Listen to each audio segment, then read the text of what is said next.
শীতের সবজি কিন্তু বাজারে উঠে গিয়েছে আর এখনই মোক্ষম সময় বাজারে যান এবং ফুলকপি নিয়ে এসে এরকম কলিফ্লাওয়ার ফিঙ্গারস তৈরি করে নিন।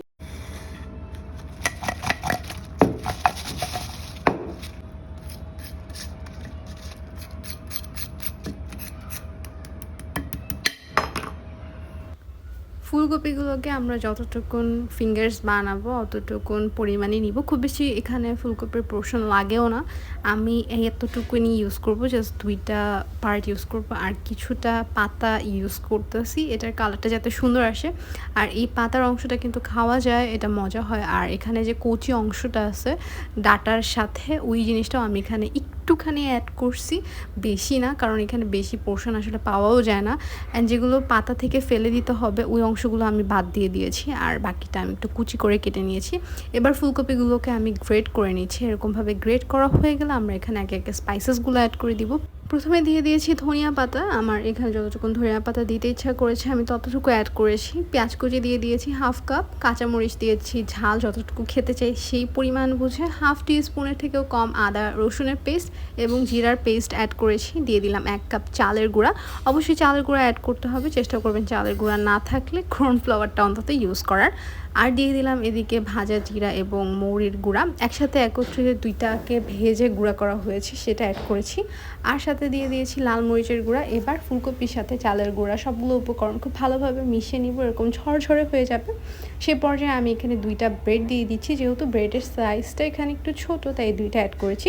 যদি আপনাদের ব্রেডের সাইজটা বড় হয়ে থাকে তাহলে একটা দিতে পারেন, এবং ফুলকপির পোর্শন যদি বেশি হয়ে থাকে তাহলে ব্রেডের সাইজটা কিন্তু কম বেশি বাড়িয়ে কমিয়ে নিতে পারবেন। এখানে ব্রেড ক্রামসও অ্যাড করা যেতে পারে, তবে এখানে ব্রেডটাই আমি দিয়েছি।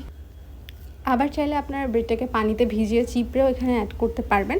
আমি ব্রেডটা দিয়ে খুব ভালো করে মিক্সড করে নিয়েছি আর ব্রেডটাকে আরও বেশি ভালোভাবে সবগুলো উপকরণের সাথে মিক্স করে একটা বাইন্ডিং ক্রিয়েট করার জন্য পানি দিয়েছি। পানিটা যতটুকুন দেখলেন অতটুকুনি দিয়েছি, এর বেশি আমি পানি ইউজ করব না, কারণ আমাদের বাইন্ডিংয়ের জন্য এতটুকুই এনাফ। প্রথমে প্যানটাকে খুব ভালো করে গরম করে নেবেন।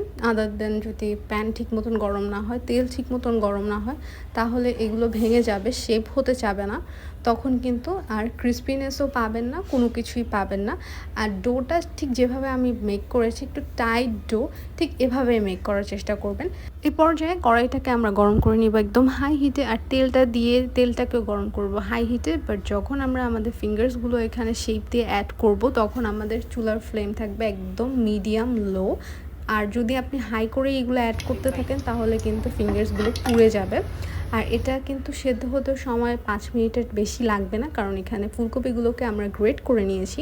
আস্ত ফুলকপি হলে কিন্তু সময় অনেক বেশি লাগতো, তো যেহেতু গ্রেট করা সেহেতু এটা কুক হতেও বেশি সময় নেয় না। জাস্ট এপাশ ওপাশ উল্টে পাল্টে কালার চলে আসলে 5 মিনিটের মধ্যে আপনারা এটাকে একদম ভালোভাবে উঠিয়ে নিতে পারবেন, উঠানোর জন্য একদম রেডি হয়ে যাবে।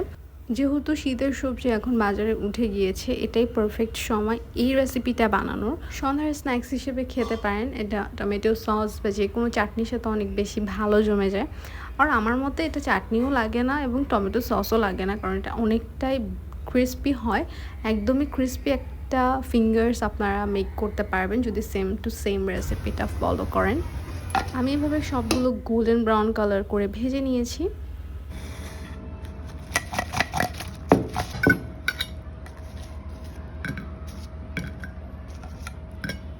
এবার ভিডিওর সুবিধার্থে আমি একটু পরিবেশন করে নিচ্ছি এবং একটু ডেকোরেশন করে নিব।